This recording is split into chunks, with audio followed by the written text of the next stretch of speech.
Greetings, survivors and friends, SHADOWFRAX here with a roundup of December's patch to Rust, with everything you need to know and a lot of things you probably don't. Whatever the case, I am here to give you knowledge, so make sure you're subscribed, as hopefully that'll help both of us. So, first of all, this patch was heavily focused on research, and if you've been playing for any significant amount of time, you'll remember that Rust has gone through a few different systems when it comes to this. Well, here in attempt number 3241 at bringing balance and improving your sexy little lives, we've now been gifted the gift of tech trees.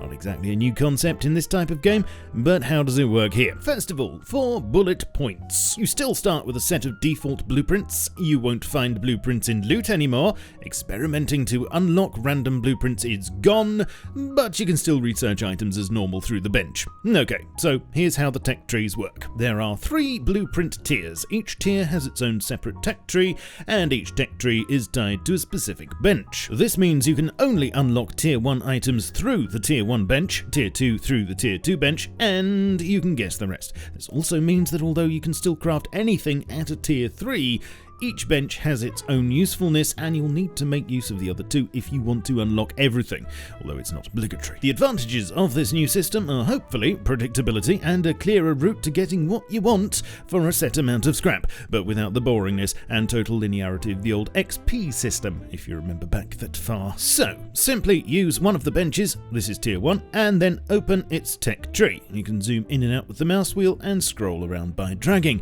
As you can see, this tree is broken up further with 4 starting points that each lead to different groups of blueprints, and this gives you more choice in what you want to unlock first. Selecting an item on the tree will give you all the information you need about it, including crafting costs, its stats, and most importantly, how much scrap is needed to unlock it. Blueprints must be unlocked in order, with each one only becoming available to unlock when an unbroken line before it has been, although there is an exception to this, because as I say, you can still research items you've begged, borrowed, found, or stolen through the research bench as normal.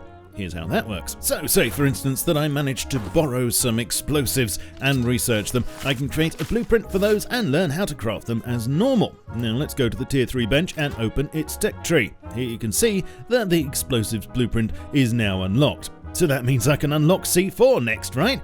Wrong! You see, you need to have unlocked all the blueprints prior to an item in order to unlock it through the tree, so I'll either have to do that first or somehow borrow some C4. But hopefully you can see how this system allows players to be more focused and plan their research whilst maintaining flexibility and get ahead if the opportunity arises. I'm going to remind you, although by now it should already be playing in your head, but everything here, including costs, layout, and which items are in which tiers, is subject to change. And that means you should actually expect things to be unbalanced to start with. So if that's what you find, then good. You'll notice already that some items' tier levels have changed. For instance, garage doors and high external stone gates are now both tier 2. The tech tree system will be tested throughout December, and feedback will be taken, so if you don't think something should be as expensive, or if you think it's in the wrong tier, then press F7 in game and send a nice little message to the team. I'd love to know what you think to all this too, so leave a comment, but please try to articulate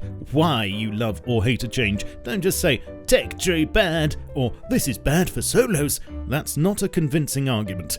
Tell me why. Tech trees are a big change, of course, but we can't ignore the mountain of other fiddlings that were made, most of which I've already mentioned. But to recap, there was a whole Chinook load of balance shifts this month, including crafting reductions and recipe changes across the board, along with stacking amount adjustments and a few functional balancings, which you can see here if you pause. As mentioned last week, our friends over at Rustafied have compiled a list of all of these, which is 32 pages long and probably required many cups of tea to make.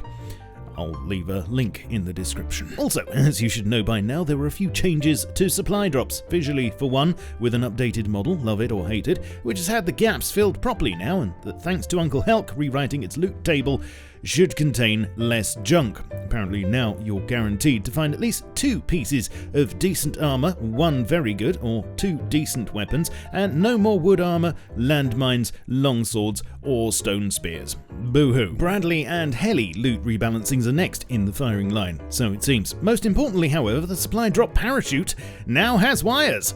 Praise be! As well as this, there were some slight procedural map changes, as already mentioned, which should see better stable spawning and safe zone areas, plus radiation now being applied to launch site floodlight towers, and yes, you'll once again find transport a bit easier to come by with reductions in costs for saddles, boats, and reebs, plus some boats and horses now spawn in the wild once more. And there were also some fixes for not being able to equip bone armor with a bone helmet, and chainsaws now never taking more than 3 attempts to start, and using 75% less fuel. You might notice that the kayak paddle was updated too this month with some improved visuals and 30% more paddliness. A few more cinematic convars were added, allowing for depth of field focus to be locked to an entity, parentage dolly movement, and night vision mode to be toggled in demos, along with an improved demo playback HUD. You'll find all the details on the dev blog, and I'll just mention that if you want to know how to use any of Rust's wealth of other cinematic abilities, then you should pay the official wiki a visit, and I'll be popping all the links you need in the description. There's some other stuff on the dev blog that might interest you if you want to know what the team have been doing behind the curtains over the last month, such as optimizations to speed up builds and Steam networking improvements. Also worth mentioning is that sales of the Movember Moustache raised $80,000 last month, and Charitable Rust 2020 raked in a whopping $200,000.